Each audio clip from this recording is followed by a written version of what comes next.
Hi friends, this is your pal Scott Garibay, and today we're going to continue to talk about Stranger Things Season 3, Episode 1. Suzie, do you copy? And today I'm going to use my mnemonic Falcon Grandma Mustard.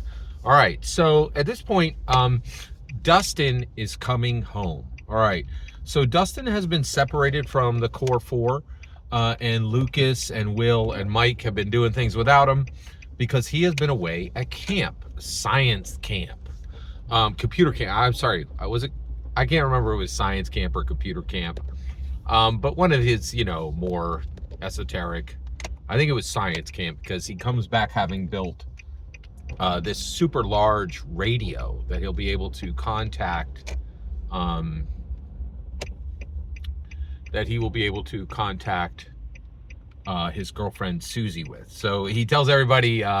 So first of all, Dustin's mom is bringing him back from the airport, and he's like, did my friends talk about me? And she's like, I don't know, maybe they forgot about you. And she said this because she knows they're at home waiting for him to surprise him, but he looks really unsettled. Also, when they get home, there's the new cat. So D'Artagnan actually ate the cat, which is pretty wild, right? So D'Artagnan ate the cat, and now there's a new cat, and the new cat looks just like the old cat, and it's called Twos. Like the old cat was called Muse, and this cat is called Twos, which is very cute. And then so Dustin comes into his house, and he is like, he's kind of worried, and he thinks he hears somebody, and because he's so used to upside down monsters, he actually grabs I think it's hairspray, right? And so then 11 actually surprises him and uses her psychic powers to bring all of his toys alive. And one of them is the Millenium Falcon. So she actually has the Millenium Falcon fly. Now, what really blows my mind is this is a Star Wars reference, right? But one of the things that, we need to talk about is Stranger Things is not a regular show. It is the model for streaming shows. It's the most successful streaming show that has ever been created. And it is so successful that it arguably made Netflix, right? There's a good possibility Netflix would not have made it through some of its obstacles without this show. And so HBO had Game of Thrones, and Stranger Things has surpassed Game of Thrones. Like, it just, like, more people have seen it. It is truly incredible. It's the #1 show in the world. So with that, they're showing the 80s, right? And so they show us the Millennium Falcon, and you're like, well, that's cool, but who paid who? Who paid who? And there's a possibility that no one paid anyone. So right now, when we make art, we have the ability, we have the right to put different materials into our art, right?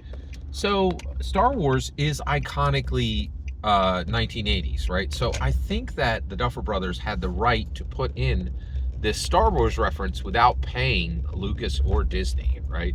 Because they're like, this is just the 80s. We're just like, it'd be almost like if you don't have to pay like a bar like Colgate if Colgate is in your show.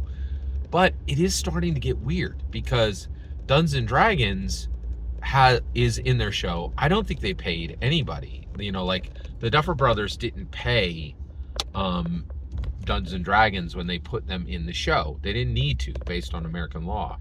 But since then, they've actually made official products together, and there's money flowing to Hasbro, and there's money flowing from Hasbro to Stranger Things, and there's this question of who pays who, right? And I know for a fact that like the Millennium Falcon, that's not owned by Netflix, right? That's owned by Disney, right? And they have their own channel, right? So it's really, it's really interesting. I think He-Man might have been in there, and there were like, I think there were, other really iconic 80s toys, right? And so Dustin Henderson actually sprays Lucas in the eyes, and it's a little bit, and Max kind of helps him later get his eyes straight, and they all are happy to see Dustin back. And Dustin explains that he has a girlfriend, right? And that she's hotter than Phoebe Cates, right? And everybody's like, yeah, okay. You're like, because Dustin didn't have a girlfriend to this point, right? Like, in fact, famously at the end of season 2, literally every dude in the core 4 got a girlfriend, or at least got invited to dance. But Dustin didn't. Nobody would dance with Dustin. It was really sad. It was rough. It was really rough, right? And so it is interesting that Dustin has had some success, with the opposite, of him, and so attracting somebody who's interested in him. So and so that's part of the story, and also he then hikes up on this big hill, and to set up this radio that he's created. And then, he'll be able to connect to Suzie, and then everything will be okay because he can talk to Suzie, and then everybody will see that she's real, right? But right now, it's almost like, oh yeah, my girlfriend lives in Canada, and you're like, okay, like they really do think his girlfriend is fake, which is very interesting. So then you have the Millennium Falcon, and then you have Grandma. So 11 and Mike Wheeler have been spending this entire summer smooching. Right, so they're together all the time, and Hopper hates this, right? He knows that they're spending this time together and they're being intimate, right? And he really doesn't like this, right? And so, and one of the reasons why is Mike Wheeler is being very dismissive about Hopper, right? So finally, Hopper actually goes to Joyce and says, how do I reach out to these two and tell them, hey, spend a little, be more respectful of me. And if you're going to spend time together, just do it respectfully, and, keep the door open, blah, blah, blah. Right. And Joyce is like, well, just have a conversation with them and try to meet them on their level. But Hopper tries this. It fails utterly. And he goes ballistic on Mike. And he says, Mike, your grandma's sick. And it's just a ploy to get him out to the car.